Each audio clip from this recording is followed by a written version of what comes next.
प्यारे बच्चों,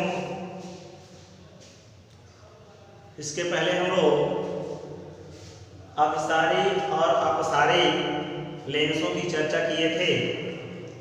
आज हम लोग लेंस से संबंधित कुछ परिभाषाओं के बारे में पढ़ेंगे। जिस प्रकार से आप जो है दर्पण से संबंधित कुछ परिभाषाएं पढ़े, दर्पण आपको पढ़ाए, उसी प्रकार से लेंस में भी लेंसों से संबंधित कुछ परिभाषाएं आती हैं, इनको भी हम लोग पढ़ेंगे। जैसे आप जो मुख्य अक्ष पहले पढ़े थे, मुख्य अक्ष के बारे में अगर हम जानकारी प्राप्त करना चाहते हैं तो जानकारी हमारी वही रहेगी।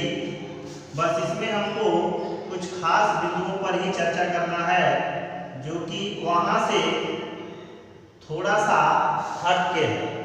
वहाँ से जो नियम था थोड़ा हट के है, जो वह हट करके है वही चीज़ हम आपको यहाँ बताने का प्रयास करेंगे। आपका मुख्य अक्ष ये है, लेंस के मध्य बिंदु से होकर जाने वाली जो रेखा होती है ये मुख्य अक्ष कहलाती है। आप जानते हैं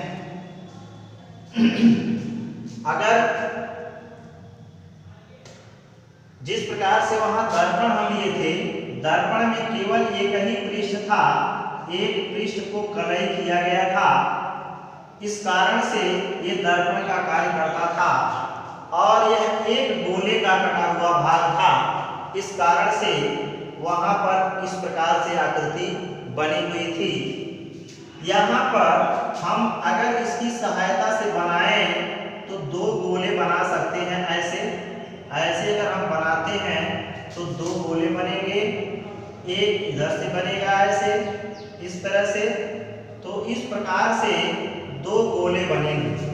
वहां पर हम वक्रता केंद्र बनाए थे। इस गोले का जो केंद्र था, इस केंद्र को हम वक्रता केंद्र कहे थे। यहाँ पर चूंकि दो गोले हैं, इसलिए इनका वक्रता केंद्र जो है दो होगा, क्योंकि दो गोले हैं। इनका केंद्र यहाँ, इनका केंद्र यहाँ, इसलिए इसमें वक्रता केंद्र जो होगा वह दो होगा। हमको वक्रता केंद्र से यहाँ पर ज़्यादा मतलब नहीं रहता है, लेकिन आपको जानकारी रखना है कि यह दो गोलों के कटे हुए भाग हैं, जो दोनों गोले मिल करके ये दो केंद्र बनाते हैं। इस कारण से इनका वक्रता केंद्र जो है C1 C2 से हम प्रदर्शित कर सकते हैं, दो होगा। इस गोले का जो मध्य भाग है, मध्य बिंदु है, जिससे मुख्य अक्ष होकर जाता है, यह गोले का प्रकाशिक केंद्र कहलाता है। प्रकाशिक केंद्र, प्रकाशिक केंद्र, और इसे हम C से प्रदर्शित करते हैं। ये चीज हो गया आपका। यहाँ पर एक प्रकाशिक केंद्र होता है। प्रकाशिक केंद्र से होकर जाने वाली प्रकाश किरणें ऐसे दर्पण से सीधे निकलती हैं, ये मुड़ती नहीं है। जैसे ही यह वायु से कांच में प्रवेश करती हैं, थोड़े से अपने मार्ग को विचलित करके केंद्र से होते हुए पुनः जो है जब वायु में प्रवेश करती हैं तो जो दिशा इसकी होती है वही दिशा इसमें हो जाती है। यह प्रकाश की किरणों में जो थोड़ा सा डिफरेंस होता है, थोड़ा सा परिवर्तन होता है, वह हमको आभास नहीं, चूंकि लेंस पतला होता है, वह हमको आभास नहीं होने पाता है। इसलिए लगभग यह रेखा सीधी होती है। इसी कारण से कहते हैं कि प्रकाशिक केंद्र से होकर जाने वाली रेखा कहीं मुड़ती नहीं है, सीधे निकल जाती है। यहाँ पर अगर हम वक्रता केंद्र की बात करते हैं तो वक्रता केंद्र इसमें दो होगा, एक को R1 से और एक को R2 से हम प्रदर्शित कर सकते हैं। यहाँ पर अगर हम प्रकाशिक केंद्र से दूरियों को नापते हैं, प्रकाशिक केंद्र से इसके वक्रता केंद्र की दूरी अगर हम नापते हैं, ये बाईं तरफ होगा, इसकी दूरी R1 से हम लेंगे और यह बाईं तरफ है, इस कारण से -R1 हो जाएगी। और अगर इसकी जो दूरी है वक्रता केंद्र की, यहाँ से दूरी दाहिनी तरफ है, अगर इसकी दूरी को हम नापते हैं तो यह दूरी जो होगी वो धनात्मक होगी और इसको हम R2 से प्रदर्शित करते हैं। यह लेंस का लेंस का यह पृष्ठ जो इसको मुख्य अक्ष को जिस बिंदु पर काटता है और यह पृष्ठ जो इस मुख्य अक्ष को इस बिंदु पर काटता है, यह इसका ध्रुव कहलाता है। इसको P1 से और इसको P2 से प्रदर्शित करते हैं। अर्थात मुख्य इस लेंस में दो ध्रुव पाए जाते हैं। अब चाहे हम यहाँ पर लेंस उत्तल के लिए समझा रहे हैं, इसी प्रकार से हमारा अवतल लेंस भी हो सकता है। अवतल लेंस भी होता है, इसकी सहायता से भी हम एक गोला बना सकते हैं। ये मुख्य अक्ष होगा ऐसे, इसका एक केंद्र होगा C1, इसका केंद्र C2, इसका ध्रुव P1, इसका ध्रुव P2। सेम तो वही चीज जो है आपका अवतल लेंस में भी होगा और उत्तल लेंस में भी होगा। तो हम लोग इतना चीज क्लियर किए। मुख्य अक्ष आप पहले से जानते रहे हैं, इस दो गोले का एक भाग होता है।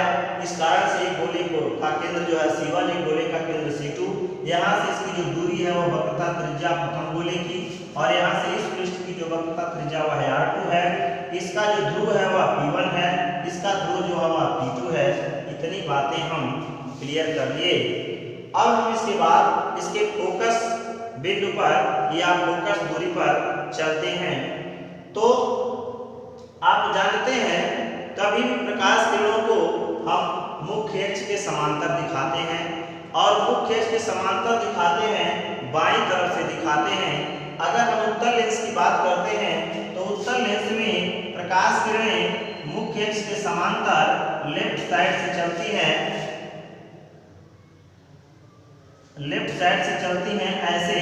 तो लेंस से अपवर्तन के पश्चात मुख्य अक्ष के किसी एक बिंदु पर मिलती हैं। यह जो है जहां मिलती हैं यही इसका फोकस होता है, फोकस बिंदु कहलाता है। ठीक है, और इसको कैपिटल F से, जैसा कि पीछे हम आपको पढ़ा चुके हैं, प्रथम मुख्य फोकस और द्वितीय मुख्य फोकस। प्रथम मुख्य फोकस और द्वितीय मुख्य फोकस पर हम आपको चर्चा कर चुके हैं, इसलिए आप उस चीज को समझेंगे। जब यह प्रकाश किरणें बाईं तरफ से जाती हैं और उत्तल लेंस से अपवर्तन के पश्चात किसी बिंदु पर मिलती हैं, तो यह जो है द्वितीय फोकस कहलाता है।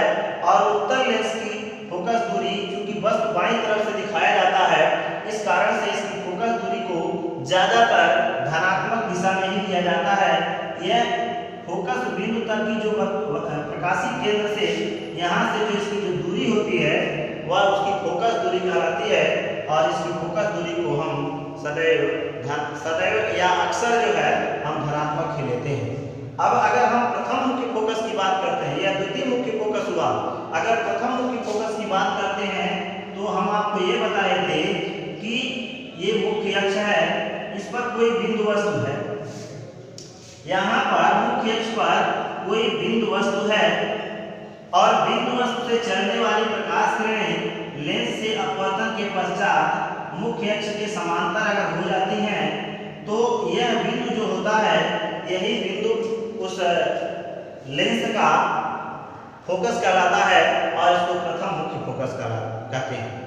अर्थात जब यह प्रथम मुख्य फोकस से होकर के प्रकाश किरणें चलती हैं तो लेंस से अपवर्तन के पश्चात मुख्य अक्ष के समांतर हो जाती हैं, तो यह फोकस जो होता है मुख्य फोकस होता है। और यहाँ तक इसकी जो दूरी होती है प्रकाशित केंद्र से, ये इसका प्रकाशित केंद्र है, इसको हम -f से प्रदर्शित करते हैं। इस कारण से यहाँ पर अगर प्रथम मुख्य फोकस की बात करते हैं तो ये ऋणात्मक होगी, अगर द्वितीय मुख्य फोकस की बात करते हैं तो ये धनात्मक होगी। तो इस कारण से इसमें धनात्मक फोकस दूरी और ऋणात्मक फोकस दूरी दोनों हम ले सकते हैं, रख सकते हैं। आवश्यकता पड़ने पर जैसा आगे फिगर मिलेगा आपको और प्रश्न जिस तरह से मिलेगा उसके अनुसार इसको हम सॉल्व करते हैं। इस प्रकार से अवतल लेंस में भी अगर हम देखते हैं, अवतल लेंस की बात करते हैं अगर, तो हम जानते हैं कि यह अवतल लेंस आपका है, और अवतल लेंस पर भी इस तरह से मुख्य अक्ष के समांतर अगर प्रकाश किरणें चल रही हैं तो यह लेंस से अपवर्तन के पश्चात मुख्य अक्ष से दूर हट जाती हैं ऐसे। अब इन प्रकाश किरणों को अगर हम पीछे बढ़ाते हैं, ये किसी मुख्य अक्ष से किसी एक बिंदु पर मिलती हुई प्रतीत होती हैं, जहां मिलती हुई प्रतीत होती हैं यही इसका फोकस बिंदु होता है। तो चूंकि हम आपको पहले बताए हैं कि यह प्रकाश के लिए बाईं तरफ से ही, यानी वस्तु को हम हमेशा बाईं तरफ से ही दिखाते हैं, इस कारण से यह अवतल लेंस की जो फोकस दूरी होती है यह ज्यादातर ऋणात्मक ही लिया जाता है। यह ज्यादातर ऋणात्मक ही लिया जाता है, इसलिए फोकस दूरी इसकी यहाँ से यहाँ तक की जो होगी वो माइनस में होगी और उत्तल लेंस की जो फोकस दूरी होगी वह धनात्मक होगी। कुछ स्थितियों में कुछ परिस्थितियां इसकी ऐसी भी हैं, जैसे अगर हम प्रकाश किरणों को इस तरह से दिखाएं, जबकि इस तरह से दिखाना उचित नहीं होता है, इसलिए अगर मान लेते हैं ऐसे दिखाते हैं प्रकाश किरणों को, ये प्रकाश किरण मुख्य अक्ष से किसी एक बिंदु पर ऐसे मिलती हुई प्रतीत होती हैं, तो इस प्रकार से यहाँ पे जो फोकस बिंदु प्राप्त हुआ, फोकस प्राप्त हुआ, यह भी अवतल लेंस के लिए फोकस हुआ। अब यह फोकस जो दूरी होगी वह धनात्मक होगी। फिलहाल इस तरह से हम प्रकाश किरणों को नहीं दिखाते हैं, ज्यादा परिस्थितियों में आप इस तरह से दिखाएंगे और उत्तल लेंस में इस तरह से दिखाएंगे। ये आपका ये लेंस से संबंधित कुछ परिभाषा से संबंधित बातें थी। अब एक चीज और अंश में जानेंगे, जो वक्रता, त्रिज्या और फोकस दूरी में संबंध था, F इक्वल टू R/2, ये चीज दर्पण में भी हम आपको पढ़ाए थे और यहाँ पर ये चीज लेंस में भी मिल रहा है। आप उसी को याद रखेंगे कि फोकस दूरी और वक्रता त्रिज्या में जो संबंध होता है वह यही होता है, वहां भी और यहाँ भी इसमें कोई अंतर नहीं होता है। बाकी चीजें जो अंतर है हमने आपको स्पष्ट कर दिया। आज आपको इतना ही अध्ययन करेंगे। नेक्स्ट क्लास में हम लोग इस लेंस से संबंधित लेंसों के पतले लेंस, कोई एक पतला लेंस है, उस पतले लेंस के अपवर्तन का क्या सूत्र होता है, उस पतले लेंस के अपवर्तन के लिए हम सूत्र प्राप्त करेंगे नेक्स्ट क्लास में। आज फिलहाल इतना ही।